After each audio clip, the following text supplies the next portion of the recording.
Pete, the doctor told me I can be discharged in 3 days or so. What? Really? Yes. Of course, there will be lots of rehab coming ahead. Still, I'm so happy for you, Helen. You can finally sleep in your own bed. It's been 3 months since I was home last. It was a long 3 months. This was all my fault. I told you to stop it, honey. I'm glad it was me and not you. Besides, we were lucky no one else got hurt from the crash. But you are bound to a wheelchair now because of me. I can't tell you enough how sorry I am. I know being sorry won't cut it. Hey, you've apologized enough already. I really don't blame you or anything. Your late mother would be so furious of me. I promised her that I would protect you. I am your only family, and now I have hurt you.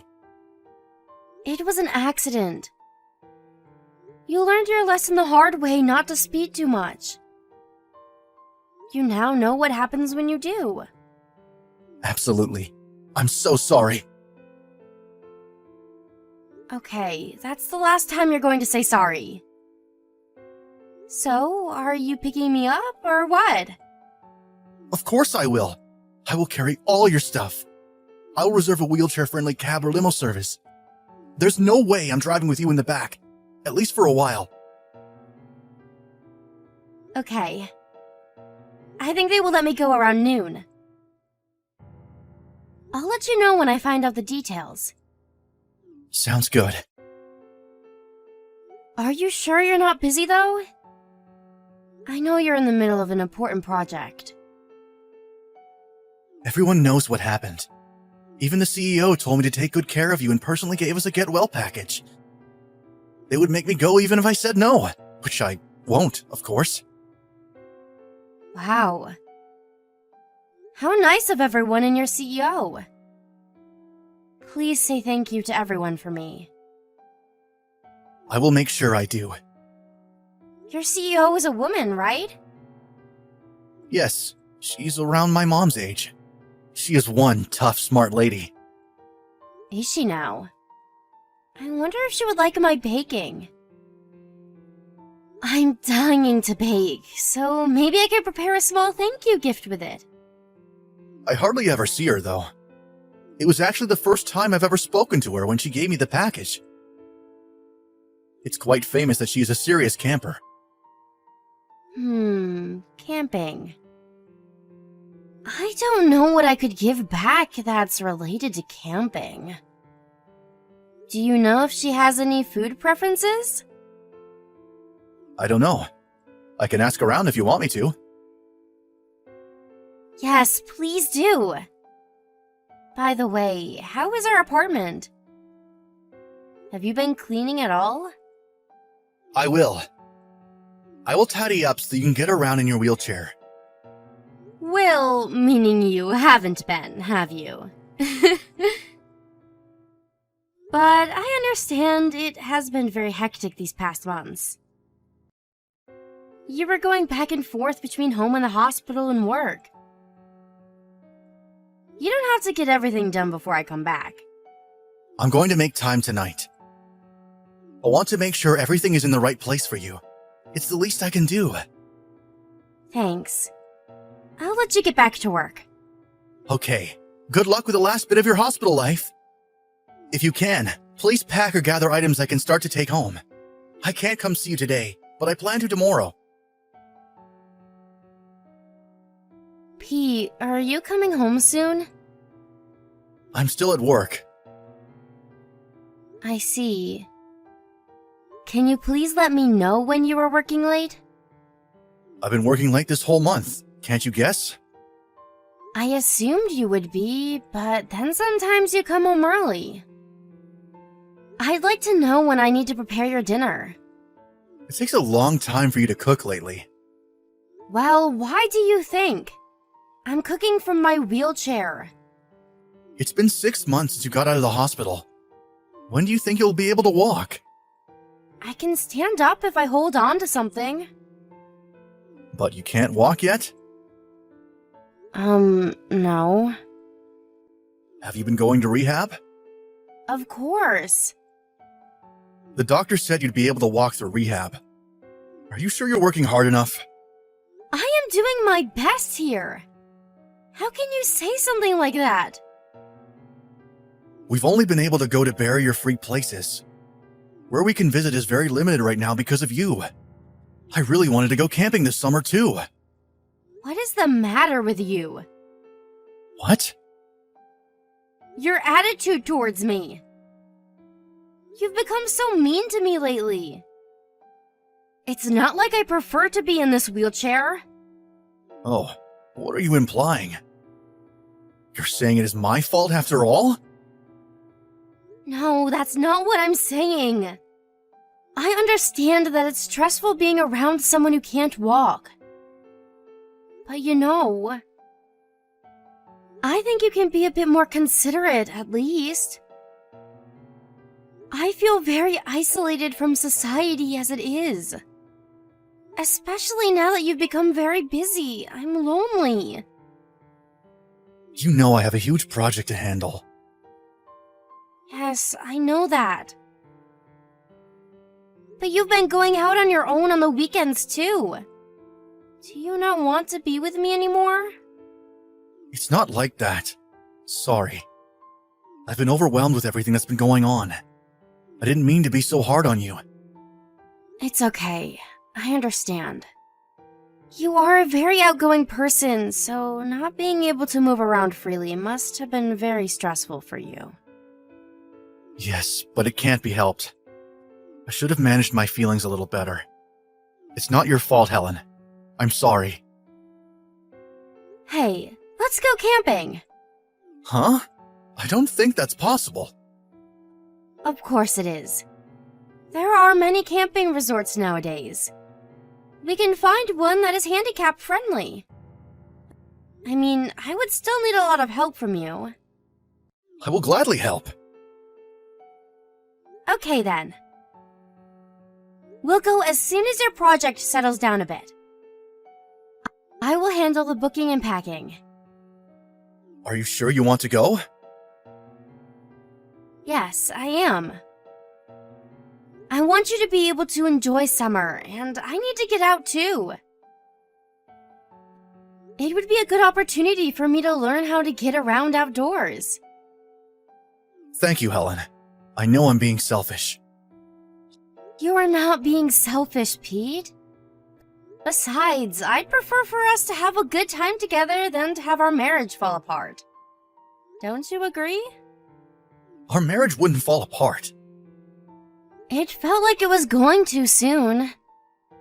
You were never home and hardly spoke to me.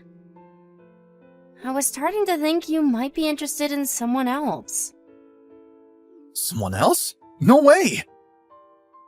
I guess I still feel very guilty of what happened to you.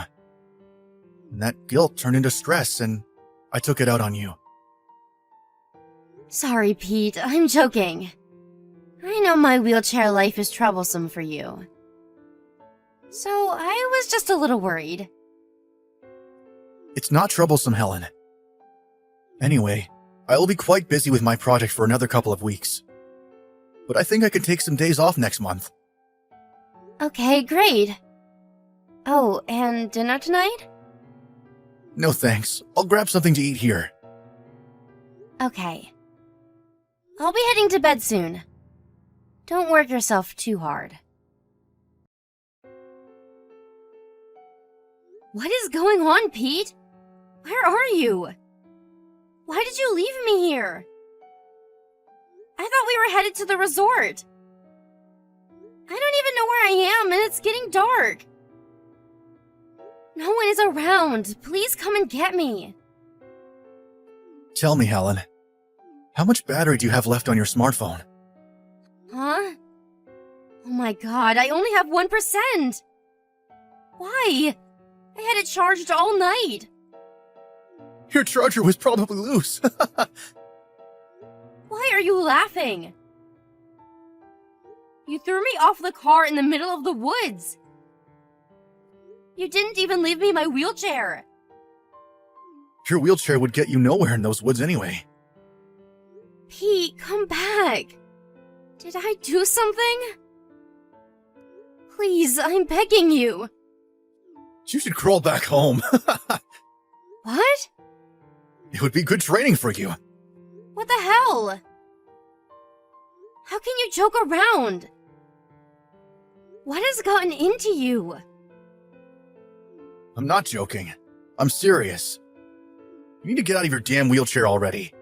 You're so slow and always in my way. Is that how you've really felt all this time? Pete, don't tell me you loosened my charger on purpose. What if I did? This is what you get for tormenting me for months with your never-healing injury.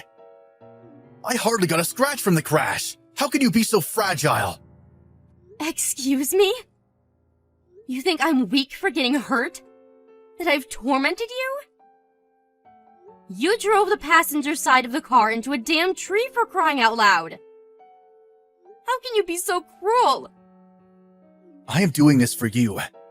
Perhaps by the time you get home, you'll be able to walk again. You haven't been pushing yourself hard enough. Doing this for me? Don't be ridiculous and come get me now! Shut up, you useless bitch! What?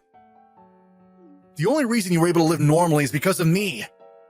You have no one else. Without me, you are no good. Pete, what has happened to you? So you just want to get rid of me now? Yes? Despite me taking care of you, all you do is whine. Why are you not home yet? Why are you so mean? Blah, blah, blah. You think it's okay to whine because you feel sorry for yourself, don't you? I do not feel sorry for myself. Pete, I don't have any more battery. Please, help me. I said crawl back home. I am not helping you. You have to do this on your own. Hello, Pete. Helen? Wow, you made it through the woods? Wait, did you call the police? No.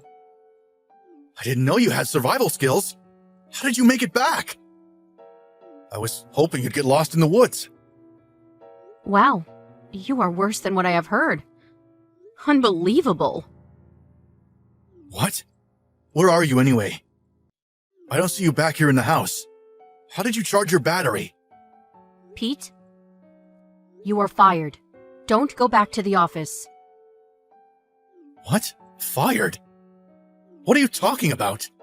Did you lose your mind in the woods? I am not Helen. Huh? You're not? But you're messaging me on Helen's smartphone. I rescued Helen and took her to a safe place. Oh, you did? What do you want? Did you contact me to tell me how horrible I am? This is between husband and wife. You should mind your own business. But you really are horrible. You had her injured because of your reckless driving in the first place. I said stay out of it! Who the hell are you anyway? I don't know what Helen told you, but it is none of your business. Or what? Are you saying you will take care of my crippled wife? If that's the case, sure, I'm all eyes and ears. Have you been reading what I sent? Huh? I said you are fired. I'm Carla Morrison, your CEO. Miss Morrison? You're joking, right? No, I am not. Why would you have my wife's phone?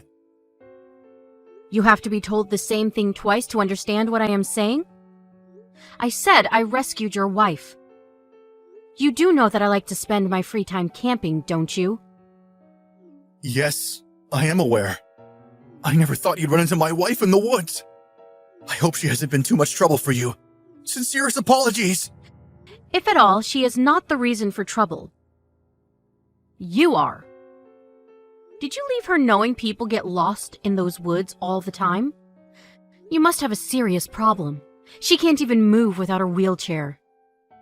There is a legitimate reason for all of this. Is there now? I don't know what she has told you, but she hasn't been going to rehab. So I was angry, you see? This was all just a fight between a husband and a wife. I left her because I wanted her to get better. I took her to the hospital myself. Her doctor said she hadn't missed a session since she's been discharged. The reason why she can stand now is because she worked hard. Well, yes, but that's really recent she's become able to do that. Then that means she has been working hard, right? Where is the legitimate reason you were talking about? Besides, you haven't been looking for her this past week. You know, I've had my eyes on you. You've been going to another woman every day you left Helen because you didn't want her anymore. You've misunderstood. I'm not cheating on Helen. This woman is just a close friend. You sleep with all your close friends? Don't make any more excuses, because I have the proof here. Have you forgotten that your own company provides services to the handicapped? I am shocked that my employee has abused his own handicapped spouse. I never meant to abuse Helen. None of this is acceptable. We will be discussing how to deal with you tomorrow at the board meeting. You are to stay put until you get further notice from the office. Wait, please. Mrs. Morrison, I am so sorry. I will never treat my wife the same way ever again. Please forgive me. You don't need to ask me for forgiveness. But you should apologize to your wife. Of course I will. Please reconsider. Hi, Pete. I got my phone back from Miss Morrison. Helen, I am so sorry. There was something wrong with me. Please forgive me. I must have lost my mind from all the stress. I guess you're right about having lost your mind. But that's not a good enough reason for you to leave me out in the woods. I wasn't thinking straight. I made myself believe that you were putting me through hardship. But I was wrong. It's all my fault. Yes, it is. I want to be clear, once and for all. There is no way I would ever forgive you. I'm bound to the wheelchair because of your reckless driving. And on top of that, you left me in the woods while you slept with someone else. Helen, listen to me. I was only seeing someone else because I was weakened from the stress. Don't give me that crap. You must think this is all a joke. Don't you dare tell me about stress. I have been putting myself through painful rehab every week while you are having fun cheating on me. I am truly sorry. I will never see the woman again. I swear to stay by your side. I will support you for the rest of my life. Oh, you swear? Yes. So please, can you tell Miss Morrison not to fire me? I can't lose my job. I will change and never hurt you again. You will be my priority in everything I do. There is no way I am getting back with someone who has tried to kill me. You think I am useless because I have no other family and because I can't walk? I don't think that. I will stay by your side. Please, let me be there for you. Just to note, it never even crossed my mind to divorce you ever. I think I know why you left me in the woods. It's because you wanted me gone, but even if that didn't work, you thought I would break our marriage. You didn't want to be the bad guy who divorced his crippled wife. You thought it would save your reputation. No, that's not true. I don't believe anything that comes out of your mouth. But yes, since you left me to die, I will divorce you. I won't ever forgive you or spare you any more of my time or feelings. Helen, I'm so sorry. Please, give me another chance. I will not be fazed by you, no matter how many times you say you are sorry. I finally see it now. You are a pest in my life, and I don't ever want you around me. We are done. Miss Morrison introduced me to a good lawyer afterwards, who helped me file the divorce quickly. Trusting Miss Morrison's recommendation, I have let my lawyer take lead and handle most matters. And it was probably the best decision I have made besides leaving Pete. In addition to our division, I was able to win a fair amount of money from Pete as consolation money. My lawyer also suggested and won compensation for my injuries from the car crash. We later found out that Pete was cheating on me with a coworker who, based on corporate policy, was also penalized. She was not fired, but left the company once rumor got around that she was sleeping with the most hated man in the office. Instead of getting fired, Pete was sent off to a small subsidiary. It was actually Miss Morrison who suggested not to fire him, knowing he would not be able to make all payments to me at once. Miss Morrison's idea was that as long as he had some job, he would be able to continue to pay me what he owes. Although, Pete's role has changed significantly, and with that, his salary has become nearly half of what he used to make. Despite his lowered income, I don't have to check my bank account every month to confirm he is paid. Because Pete agreed with his company and I that part of his salary be paid directly to me in exchange for his job. The last I heard, he is living a very minimal life with the little money that he gets. He must be regretting what he's done to me by now, especially because he had to give up all of his favorite things to do. I hope I will never see him again. After receiving the initial payment from him, I was able to move to a new house near the hospital. It allowed me to concentrate on rehabilitation. Recently, I have become able to walk a little bit with support. Miss Morrison recommended me to a company and helped me land a great job that lets me work from home. Not only has she saved my life, but she has helped me get through the impossible. I have told her repeatedly that I want to pay her back somehow, but she insists that I help someone in need instead. Having met an angel like her has become the greatest gift of my life. Just as she taught me, I will make sure to help anyone in need of my help.